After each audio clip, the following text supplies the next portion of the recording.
Hi y'all, it's Mo George. If you're new to this channel, welcome. If you're not new, welcome back. Change of scenery today. I have nowhere to tape my videos, so in the spirit of improvising, I am taping in my bathroom. We love adaptability. But anyway, that's not why we're here. Today, as you saw in the description, this is things we need to leave in 2020. I am going to be talking about 7 things, yes, lucky number 7, 7 things that we are going to go ahead and just leave in 2020 and keep it moving. So let's get into it. First on the list of things that we want to leave in 2020 is animosity. This year has been a year full of trials and tribulations, woes, and everything in between. And we are no strangers to having some animosity and some disagreements with one another, as we've seen very early on in this year leading up to now. I've found that we are brave behind the keyboard. We are brave behind our phones. We are brave behind our iPads. But when it comes time to really face the issue head on and confront somebody, it's silent. So when I say animosity, I mean leave the subliminal messages, leave the passive aggressiveness online, the posts, the stories, whatever, the diss tracks, whatever your mode of animosity is, leave it in 2020 and approach that person. Pick up the phone. Or if you're in the same neck of the woods, say, hey, I want to sit down and talk to you about this. It's been on my heart and I feel this way and I'm wondering if you can clarify. It doesn't take much more than that.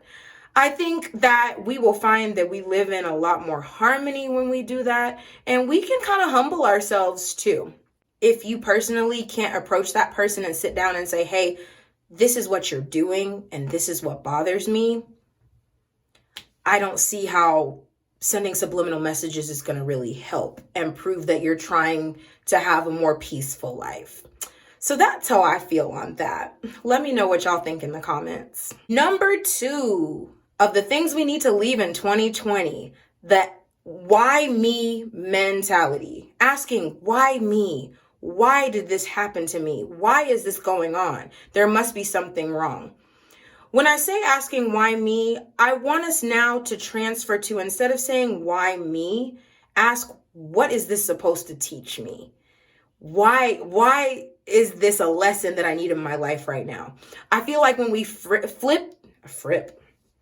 talk, Monique. When we flip the script to what is this trying to teach me, we can get out of that, oh, I did something wrong, it's always me kind of mindset, and just really say, this is something I need to improve on. What can I do better? And why do I feel this way? It's all in the spirit of growth, honestly, in my opinion. So for leaving it in 2020, that why me? Why is this happening to me? It's always me. They're out to get me.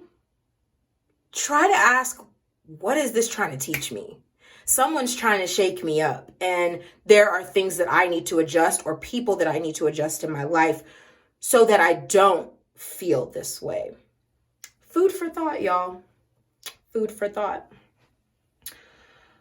Number 3 that we need to leave in 2020 is the pick me mentality. Now, this is all over social media. This is very pick me. This sounds very pick me. It's toxic. Why? Because when you're a pick me type person, you are saying stuff in order to get a reaction. It may not necessarily fit your character and how people know you, but in that moment that you're posting something or something that's, as a whole, people want to hear, you're going to get that gratification. You're going to get that clout. You're going to get that clout that you want. And it may not necessarily reflect on who you really are as a person. The pick-me's, throw it away. Leave it in 2020. Please. We have no more time for pick-me's. You be the leader. Instead of trying to follow and set example based on stuff that you see other people gain from, be a leader. Be a pioneer. in your own path rather than feeding into what you think people want to hear and what you think will get you clout and attention. That clout and attention is only going to last but this much. And then, right? Think about it. Number 4. This is a big one we need to leave in 2020. Avoiding accountability and gaslighting when people call you out. This is a heavy-ended one. And this is a whole nother, now that I think about it, this is for a whole nother video, but we're going to keep it in this video as well. Accountability. Let's talk about it. When you have inherently done something wrong or something to cause harm, you have failed someone or something in some manner, right? So when you are called out on that, say for instance, you missed paying a bill. Ring, ring, you get a call, right? It is not okay to then gaslight the person calling you for you to pay your bill that you are late on. Thus avoiding what you really know you need to be doing is holding yourself accountable for missing 30 days or forgetting to make your payment. And now that someone's coming to call, now you're going to gaslight them and jump on them or cuss them out because they're calling you out on your wrongdoing. This is a big thing that we need to leave in 2020, avoiding that accountability and gaslighting those who call us out on that. Here's my philosophy, and I tell my kids that I teach this. When I stop talking and when I stop bringing things up and trying to constructively correct you or trying to guide you, be worried. Be worried, because now it's to the point where I'm not even going to bother because you're not going to listen. Or I'm not even going to bother because then it's going to be like, well, you're picking on me. Why do you keep hounding me? Never mind. I'm just going to stop. We have got to leave that mindset in 2020. I'm going to hold you accountable. And when I hold you accountable, it's not up to you to gaslight and be like, well, what about you that one time in 2011, you da-da-da-da-da-da. Don't deflect. We're talking about your accountability right now. 2011 is gone. And I've held myself accountable. So that's something to think about. And I think we really need to soul search why we avoid when people try to hold us accountable and why we gaslight them in return. Another thing that needs to be left in 2020, please, is comparing others' successes to ours and trying to equate the two. Take me, for instance. I am new to YouTube. I am trying to build up my channel. This is not a new channel for me because I had it for school. However, I am now transforming this channel into something that's more personal. I've got 25 subscribers, and you know what? I'm okay with that.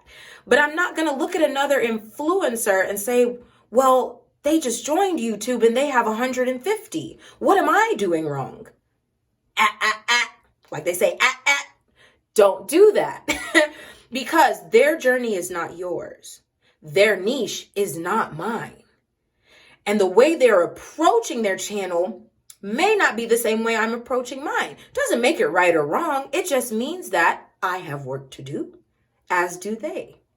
They've just kind of picked things up a little bit quicker than I have. And that's okay. What do you do to remedy that? You look to mentors. You look to people to help you. You don't compare, well, why did Sally Sue? Why did her video blow up and I just put mine out and mine should blow up too? No, it doesn't work like that. So that's a big thing we need to leave in 2020. Stop comparing your successes and others and trying to see why they're not equal and how you are what or how you're doing things wrong and why they're doing things right. Instead, look within yourself and figure out, how am I going to grow from this? That's the biggest thing, y'all. Okay? Big one. Next on the list is giving people a window into your private life. There's secrecy and there's privacy. Okay? Things that are private. My social security number. My credit score, to some extent. My phone number, for the most part. Not during the election times, but we're just going to let that one slide. Where I live. Private. where I want to live, private. Are we getting the pattern? Yeah, okay. Stop giving people a window into your private life. Miss Betty Sue shouldn't know what time I wake up every morning.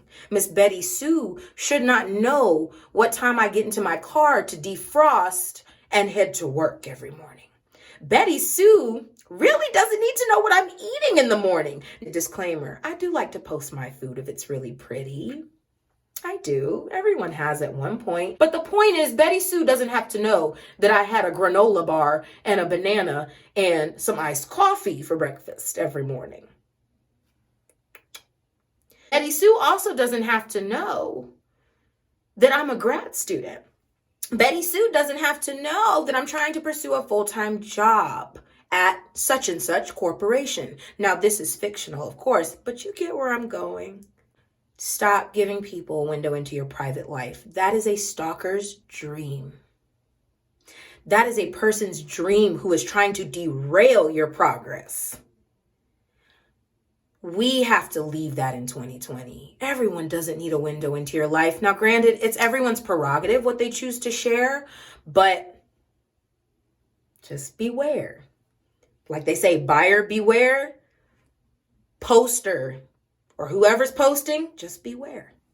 It's going to catch up with you at some point. So that's something I think we need to just leave it in 2020. Last but not least, and this one is one I need to remember each and every day. Stop expecting you from other people. It's been an ongoing battle from elementary school, middle school, high school, college, grad school, and now what we call life as an adult. I have to stop, and we have to stop expecting what we do and how we treat others out of people we encounter. Now, that doesn't mean that you don't have a standard and an outlook on what you will tolerate and what you won't. But what we have to remember is just the way I sympathize with someone next to me, the guy sitting next to me may not sympathize the same way. And it's not up to me to get mad. I can try to understand why he doesn't sympathize the same way, but I have to remember he is not me. There's no clones of me. There's only one me, right? So we have to stop expecting, well, I would have invited her to my party. Why wasn't I invited to hers? Or I would have let her come to this function, but she forgot to invite me, or she just never invites me to the functions with her friends. She's not you. They're not you. And it gets to the point where if it's to a point where it bothers you enough, maybe it's time for some soul searching and reassessing who you have in your life. Because you shouldn't feel like that. You shouldn't feel down on yourself for not feeling included, or someone that's blatantly not including you when you know you would include them. That's the biggest things I think we need to leave. Those are my top 7. I would love to hear what y'all's top 7s are. I picked the number 7 because it's a lucky number. What can I say? But I would love to hear what 7 things or what you think should be left in 2020, because 2020 was quite the year. But with that being said, that's all I have. I wish everyone a happy new year. Let's go into it positive, y'all, and let's see where the cards fall. All right, that's all for tonight. Y'all have a good one. Bye.